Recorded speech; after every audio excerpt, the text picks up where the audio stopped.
Information de 23 h. Bonsoir mesdames et messieurs, les titres au sommaire de ce journal.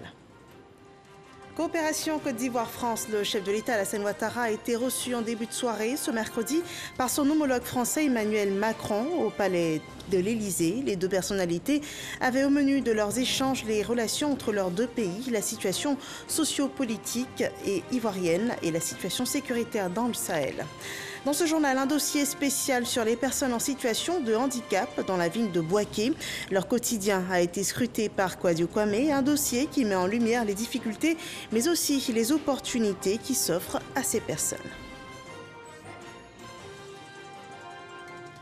L'actualité au Sénégal, Ousmane Sonko annonçait hier qu'il répondrait à la convocation du juge d'instruction ce mercredi. L'opposant est visé par une plainte pour viol par une employée d'un salon de massage de Dakar.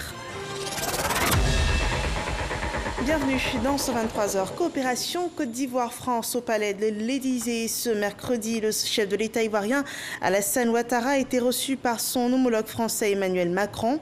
Un entretien sur les relations entre la France et la Côte d'Ivoire portant également sur la situation sécuritaire dans le Sahel. Il s'en est suivi un dîner entre les deux chefs d'État et avant cela, en fin d'après-midi ce mercredi, Alassane Ouattara a échangé avec le ministre français de l'Intérieur Jean-Yves Le Drian. Rappelons que le président de la République ivoirien séjourne en France depuis le 26 février dernier. Abidjan, la gendarmerie nationale procédait hier à l'incinération de 1056 kg de cocaïne saisie la semaine dernière dans la commune de Cocody.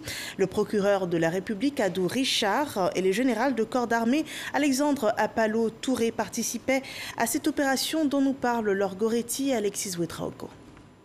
1056 kg de cocaïne totalement incinérée en présence du général de corps d'armée Alexandre Apalo Touré et du procureur de la République Adou Richard. Ces stupéfiants saisis la semaine dernière par la gendarmerie nationale sont estimés à 25 milliards de francs CFA. Vous constatez avec nous qu'elle a été incinérée là, brûlée, et totalement brûlée. Et là, bientôt les cendres, on attend que les derniers éléments s'éteignent. Vous avez là monsieur le procureur de la République, là le représentant de monsieur le préfet.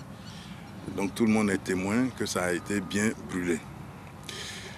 Nous voudrions tout simplement, avec désolation, dire que à ce stade de l'enquête, seules les deux personnes qui ont été arrêtées, chez lesquelles la drogue a été saisie, sont pour le moment coupables.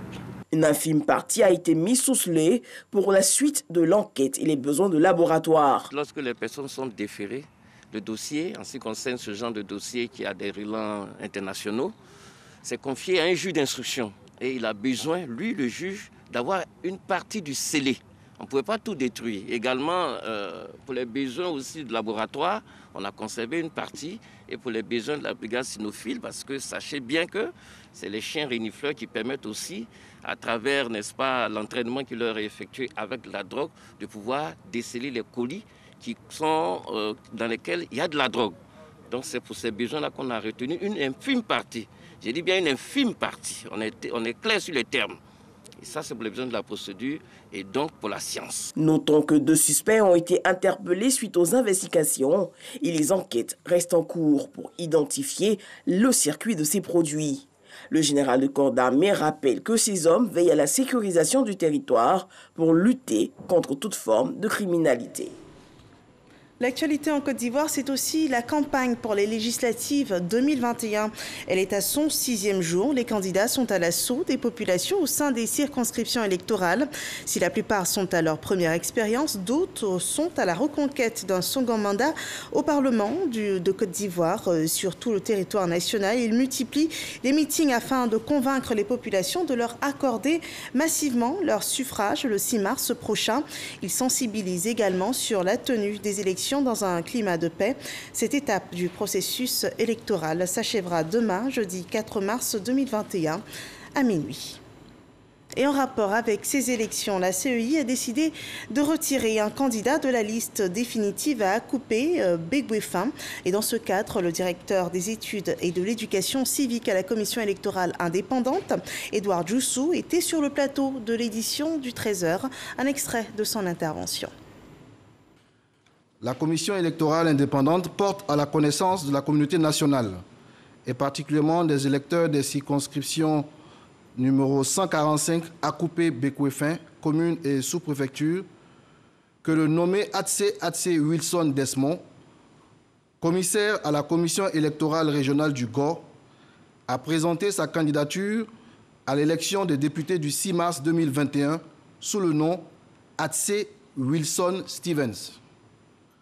En usant d'artifices frauduleux pour modifier son identité dans sa déclaration formelle de candidature, M. Atse Wilson Desmond a pu se faire inscrire sur la liste des candidats en violation des dispositions de l'article 21 de la loi sur la CEI, qui interdit pourtant aux membres de cette institution d'être candidats à une élection organisée par la CEI.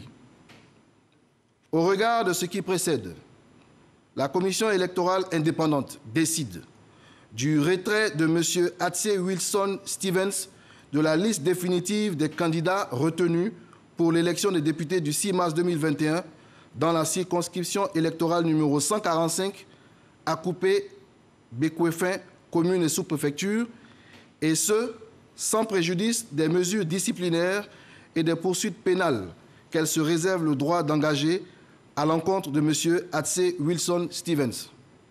La commission électorale indépendante tient à rassurer les autres candidats de la circonscription numéro 145 concernée que ce retrait n'impactera aucunement leur position sur le bulletin officiel de vote le jour du scrutin. Voilà, décision irrévocable de la CEI. L'actualité sportive en Côte d'Ivoire, le championnat national de football, c'est pour bientôt. La compétition reprendra bien évidemment le 14 mars prochain, après un an d'arrêt, une reprise que prépare le comité de normalisation de la FIF. Et à ce propos, un entretien s'est tenu hier mardi entre la présidente Mariam Dao Gabala et le directeur général de la RTI, Fosseni Dambélé. Le point de Salif Ouattara. À 2 semaines de l'ouverture de la Ligue 1, la présidente du comité de normalisation, Mariam Dao Gabala, s'est rendue ce mardi 2 mars 2021 dans les locaux de la RTI pour une prise de contact et surtout pour réaffirmer la volonté de la Maison de Verre de Treichville de poursuivre son partenariat avec le groupe RTI. Le partenariat entre la RTI et la FIF est un accord de raison. Une affirmation de Fosseni Dambélé, directeur général de la RTI, qui était entouré pour l'occasion de ses principaux collaborateurs. Nous allons démarrer les championnats de Ligue 1 et de Ligue 2 au mois de mars et il était bon que nous nous préparions. Je voudrais ajouter que la collaboration est tellement belle que nous aurons bientôt à fêter la Journée internationale de la femme. Et je voudrais, là sur le champ, inviter l'équipe féminine de la RTI à rencontrer l'équipe féminine de la FIF. Le 19, au centre technique de Bergerville. Oui, nous serons présents avec une équipe très forte, difficile à manœuvrer et qui va donner du fil à retordre à l'équipe féminine de la FIF. Le football aujourd'hui, c'est quasiment une industrie qui a une dimension sociale, une dimension humaine. Et aujourd'hui, l'engagement de la RTI est maintenu pour que la Côte d'Ivoire puisse permettre à ces jeunes, au public ivoirien, à tous les Ivoiriens, d'avoir accès à des matchs de qualité tels que la Ligue 1 et la Ligue 2. Déjà diffuseuse de la Ligue 1, la RTI s'était engagée depuis la fin de la saison 2019 sur un autre tableau, diffuser la Ligue 2, et de ce fait, renforcer la coopération avec la Maison de Verre de Treichville. Voilà la reprise du championnat ivoirien de football après un an d'arrêt dû à la pandémie de coronavirus. Une année après, le virus se répand encore. Le point de la situation sanitaire à cette date.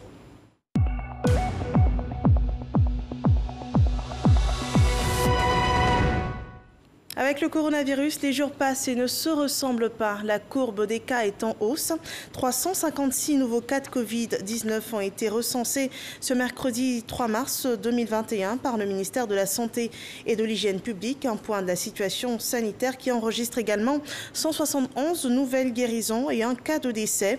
À cette date, la Côte d'Ivoire compte ainsi 33 285 cas confirmés, dont 32 037 personnes guéries, 194 décès et 1054 cas actifs. Veillons au respect des mesures barrières pour stopper la propagation de ce virus. Et si vous êtes du corps enseignant, du personnel soignant ou encore membre des forces de l'ordre et de sécurité, vous êtes invité à vous faire vacciner dans les centres prévus à cet effet. Les œuvres sociales se mobilisent, se multiplient en faveur des populations vulnérables en cette période de pandémie. 2000 kits alimentaires d'une valeur de 27 millions de francs CFA ont été remis à des familles démunies de 8 centres sociaux du district d'Abidjan. Une action de la Fondation Elisabeth Glaser Pédiatrique, le point de Laure Goretti. 2000 kits alimentaires et d'hygiène offerts aux familles rendues vulnérables du fait de la Covid-19. Le don est de la Fondation Elisabeth Glaser Pédiatrique en partenariat avec le ministère de la Femme, de la Famille et de l'Enfant. Pour le lancement de l'opération, 250 familles de la commune de Port-Bouët bénéficient des dons. Avec la Covid, nous nous sommes rendus compte qu'il y avait beaucoup de populations qui souffraient parce qu'elles n'arrivent pas à manger. Parce que la plupart de ces populations vulnérables, ayant des ressources financières vraiment réduites, n'arrivaient pas à se nourrir. À la suite de tout cela, nous avons décidé de leur donner quelque chose à manger et de les aider à pouvoir respecter toujours les mesures barrières. Les parents étaient réticents à fréquenter les centres de santé à l'avènement de la pandémie. Et il était important pour nous, pour pouvoir lever un tant soit peu cette frayeur des parents en apportant également notre contribution à cette lutte contre la pandémie à coronavirus. Les kits composés de savon, javel, seaux de lavage de mains, pâtes alimentaires et huile viennent soulager les populations et leur permettre de lutter contre la maladie. On avait déjà reçu les agents des centres sociaux qui sont venus toujours nous parler de la maladie Covid-19. Mais c'était avec la parole. Mais aujourd'hui, on voit que cette parole a été accompagnée d'un matériel. Donc aujourd'hui, on est très content. Parce que quand il y a une maladie, il faut avoir les moyens pour faire barrage à cette maladie. Ça va m'aider, ça va beaucoup m'aider. On met l'eau dedans avec les produits. Et puis on se lave les mains, les enfants, tout le monde. D'une valeur totale de 27 millions de francs CFA, ces 2000 kits seront repartis dans les 8 centres sociaux du district d'Abidjan. Notons que cette action s'inscrit dans le cadre de la mise en œuvre du plan de riposte à la Covid-19. Dans la commune de Bingerville, une cité de chercheurs naîtra dans le village d'Akwe-Agban. C'est une réalisation de la mutuelle des enseignants-chercheurs et des chercheurs de la science et de la santé. La première pierre qui marque le lancement des travaux de cette cité a été posée. Didier Nguessan. Akwe-Agban, dans la commune de Bingerville. Dans ce village, 220 logements seront bâtis d'ici à 24 mois. Un projet de la mutuelle des enseignants-chercheurs et chercheurs des sciences de santé, Mutexa, et ses partenaires. Un pas très important après l'acquisition de 23 hectares de terrain viabilisés par la mutuelle. À terme, chaque membre souscripteur aura une propriété foncière et un toit décent. Les enseignants-chercheurs des sciences de la santé, c'est-à-dire des médecines, pharmacie et odontosomatologie, se sont regroupés en mutuelle parce qu'ils ont voulu faire ensemble une cité des rêves, un peu comme au temps de feu le président Félix Houphouët-Boigny, où ils logeaient nos maîtres. Ils se sont associés donc pour pouvoir acquérir des terrains. C'est ce qui a fait que la Mutexa est née et ces enseignants-là ont cru à ces projets et ont accompagné le géomètre de manière à pouvoir obtenir ces terrains et bâtir donc cette cité-là en l'hommage, comme le chef de l'État même l'a dit, un Ivoirien, un toit, et cela participe donc au développement du pays. Nous allons faire en sorte que toute la mutuelle, tous les membres de la mutuelle qui ont adhéré à ce projet-là soient logés dans des maisons qui offrent un cadre de vie sain et aussi qui leur permettent de mettre leur famille à l'abri. Cette pose de première pierre marque également le début des travaux de construction de la clôture de la cité, de quoi soulager les souscripteurs. C'est un sentiment de fierté, d'abord de remerciement à Dieu et qui a permis que ce projet voit le jour. Ce projet, nous sommes dessus depuis 2015. Il y a eu des moments de découragement, mais le fait de venir sur le site, de voir le terrain, de poser une première pierre, devant témoin avec les partenaires, ça nous conforte. On s'est dit qu'à partir de maintenant, c'est la vitesse supérieure qui sera enclenchée et que ce rêve-là va devenir réalité. Nous avions eu des partenaires, des autorités qui sont à même de nous accompagner, montrer à toute la nation que les anciens de Côte d'Ivoire et les chercheurs de Côte d'Ivoire sont capables de faire beaucoup de choses. Un tel projet représente le bien-être de la famille. C'est un modèle très structurant pour pouvoir, n'est-ce pas, faire tâche d'huile et que tout et chacun de nous réponde à la politique du gouvernement qui est un Ivoirien, un toit. La mutuelle s'engage à travers cette opération immobilière à œuvrer pour le bien-être de ses membres, redorer le blason des enseignants du supérieur et à accompagner la politique de logement du gouvernement. Une autre opération pour le bien-être des populations, 2 micro-projets relatifs à l'approvisionnement des cantines scolaires ont été lancés. L'initiative cible les régions du Sud Comoé et des Grands Ponts. Il s'agit à terme d'assurer l'approvisionnement de 6 cantines scolaires dans ces régions par le concours de 6 groupements agricoles pour la transformation du vivrier et la pratique de la pêche artisanale. Parga se reconnaît. Depuis 2016, les cantines ne sont plus approvisionnées en vivres selon la direction des cantines scolaires. Cette situation préoccupe les responsables de la direction des cantines scolaires, l'ONG Ivoire Développement Durable et leurs partenaires techniques. Ils décident alors de mettre en œuvre 2 micro-projets avec l'appui technique de l'ANADER dans les régions du Sud Comoé et des Grands Ponts. L'objectif étant d'approvisionner de façon durable 6 cantines scolaires de ces régions à travers un appui renforcé à 6 groupements agricoles pour la production de février, des transformations du manioc en produits dérivés et la pratique de la pêche artisanale. Ainsi, dans le cadre du programme intégré de pérennisation des cantines scolaires, 3 groupements de la région du Sud Comoé ont officiellement reçu des équipements et matériels en vue de garantir le succès de ce projet. On vous prie de faire bon usage de tout ce qu'on vous a donné. On compte sur vous pour que le partenariat avec la Société Générale Côte d'Ivoire soit renforcé. Les cantines scolaires permettent le maintien des enfants à l'école en leur assurant un repas chaud et équilibré par jour. Nous avons choisi, entre autres actions, d'accompagner des groupements agricoles en vue de leur permettre d'approvisionner les cantines en vivres. Les bénéficiaires se réjouissent de l'initiative. Ils n'ont pas manqué de traduire toute leur reconnaissance aux responsables de la direction des cantines scolaires et de l'ONG Ivoire Développement Durable. C'est grand ce qu'on vient de nous donner. On vient de recevoir un don de broyeuses de manioc, 4 presseuses et puis du filet pour nous protéger de tout ce qui est attaque extérieure. C'est très important et nous sommes très contents. Au terme de ce projet, qui est un appui à la pérennisation des cantines scolaires, les élèves des inspections de l'enseignement primaire public de Tiapoun, d'Adiaké et de Bonois vont bénéficier d'un repas chaud, équilibré et riche à midi. Ceci pour leur permettre d'améliorer leurs résultats scolaires. L'inspecteur général d'État est à Bongouanou pour une action sociale dans le chef-lieu de la région du Moronou. Théophile Awa Ndoli a procédé à la pose de la première pierre du foyer des jeunes d'Assoafoué ainsi que du collège de cette localité. Alexis Ouedraogo nous explique les raisons de ces différentes actions. Foué, gros village de 8000 habitants, a longtemps souffert de l'absence de collège de proximité. Les élèves admis en 6e étaient affectés soit à Bongouanou, Mbato ou même plus loin. Lors de sa visite dans le Moronou, le chef de l'État Alassane Ouattara a fait la promesse au collège de proximité et d'un foyer de jeunes. Samedi dernier, la chose a été faite. Je voudrais donc me réjouir aujourd'hui de ce que Assaoufoué a eu son collège. Assaoufoué a eu son collège de proximité qui va permettre aux jeunes d'ici de faire leurs études en toute quiétude. Ils vont apprendre à l'école, mais aussi ils vont bénéficier de l'encadrement familial qui leur permettra de réaliser l'être qu'ils veulent devenir plus tard. Et c'est l'inspecteur général d'État Théophile Awa Ndoli, fils de la localité, qui au nom du chef de l'État a donné les coups d'envoi des travaux. Nous sommes venus poser les premières pierres de ces 2 infrastructures.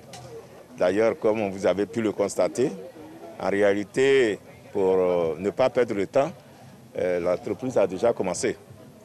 C'est surtout pour le collège, parce qu'ils ne veulent pas rater la rentrée prochaine. Donc, nous disons merci au président. Il promet et de façon concrète, ça se réalise. Le directeur de cabinet de la ministre de l'Éducation a exprimé sa reconnaissance à l'inspecteur général d'État pour ses actions en faveur du développement dans la localité. Le dossier de ce journal, on vous l'annonçait en titre, met en lumière le quotidien des personnes en situation de handicap vivant dans la région de Békay.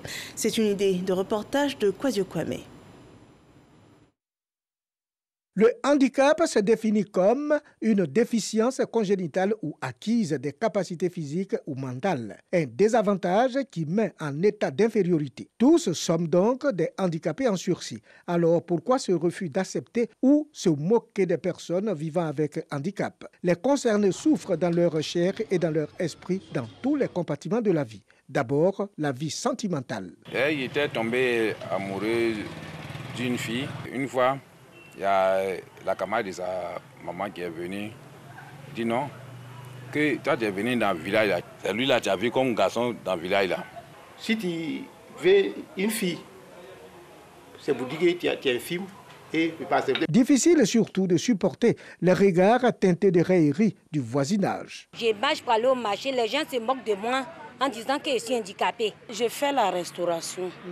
En tout cas, quand je suis là, il y a des gens qui disent, mais la femme qui ne voit pas là, c'est elle qui prépare et puis vous mangez. Il faut être fort pour surmonter cet obstacle. Une fois dehors, les caniveaux à ciel ouvert et les bâtiments avec des escaliers à n'en point finir. Les voies sont très étroites. Il y a aussi surtout le mauvais stationnement des personnes, des commerçantes qui font des appartements sur les voies. Donc, ce qui fait que la personne handicapée visuelle, quand elle vient, elle a des difficultés pour pouvoir circuler. À 2 reprises, j'ai été invitée à une réunion, à prendre part à une réunion. Je suis arrivée, je ne pouvais pas prendre l'escalier, je suis restée en bas là. Et après, ils sont venus me rendre compte, ce qui n'est pas bien. Les longs déplacements, la croix et la bannière. Quand les handicapés arrivent chez nous, s'ils sont accompagnés par quelqu'un, la personne s'occupe d'eux.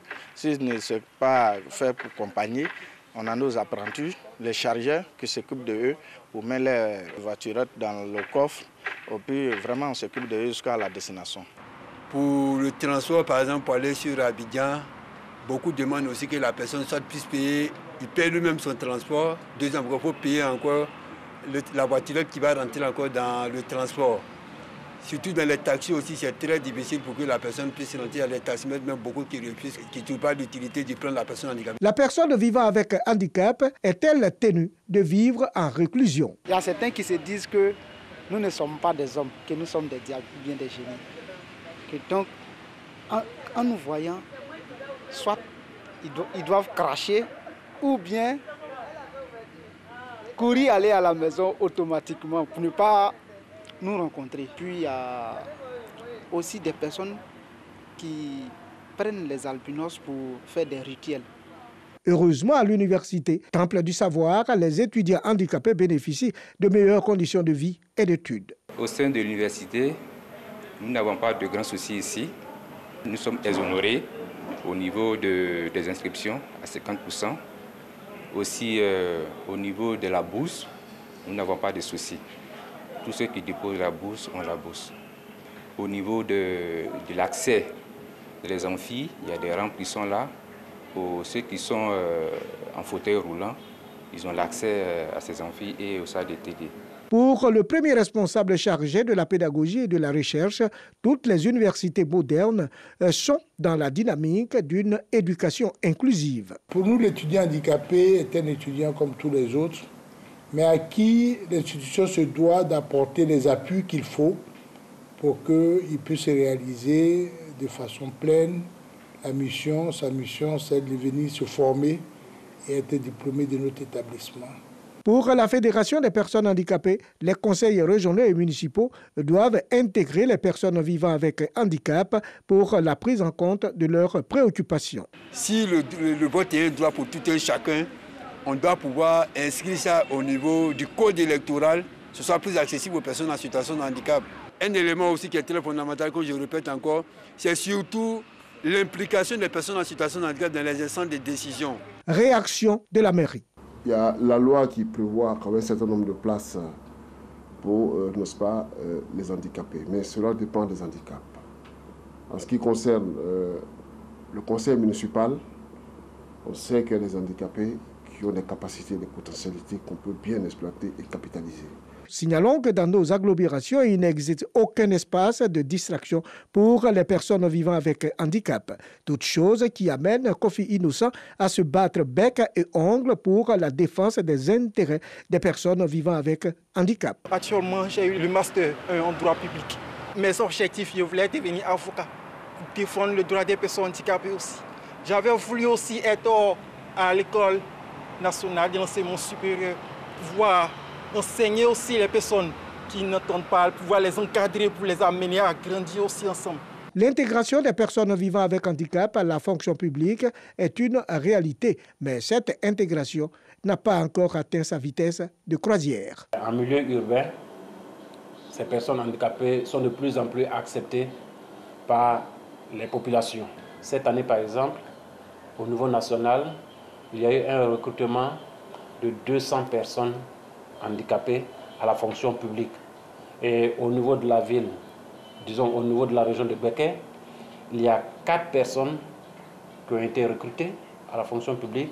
Vivons utile, vivons bien, surtout que nul ne sait ce que demain lui réserve. La vie des personnes vivant en situation de handicap dans la région de Beké, c'est une enquête de Kwasio Kwame. Parlons de sécurité routière. L'ONG Nouvelle Génération de conducteurs automobiles souhaite faire adopter la conduite qui sauve. Elle s'engage ainsi à éduquer les populations et les automobilistes sur les règles et la sécurité routière. Une mission exposée au cours du lancement de ces activités, suivant ce rapport de Sephora Zeki. Cocody, gare de taxi communal appelée communément Woro Woro en face du zoo d'Abidjan. C'est le site choisi par l'ONG Nouvelle Génération de conducteurs d'automobiles pour évoquer les questions liées à la sécurité routière.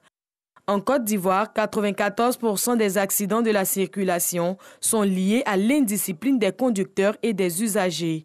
Pour leur première sortie, l'ONG NGCA exhorte à la conduite qui sauve. Il était vraiment nécessaire qu'on apporte une certaine sensibilisation sur la sécurité routière parce que les véhicules même ne sont pas en état et ceux qui conduisent aussi avaient du mal à comprendre un peu les règles de circulation. Prôner des valeurs de civisme et œuvrer au respect du code de la route constituent les axes majeurs de cette première séance de sensibilisation de l'ONG.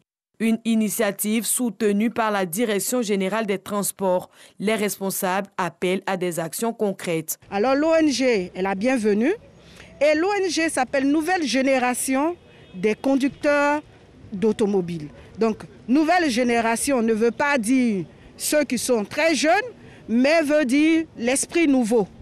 Que ce sont des personnes, des conducteurs qui prennent à main, qui prennent à cœur leur profession et sauvent la vie. Parce que nouvelle génération de conducteurs, ils comprennent qu'est-ce qui s'est passé auparavant pour pouvoir emmener quelque chose de positif dans la sécurité routière. Créée le 13 août 2016, l'ONG NGCA invite également les parlements à l'élaboration et au suivi des lois pour des comportements citoyens dans la régulation de la conduite.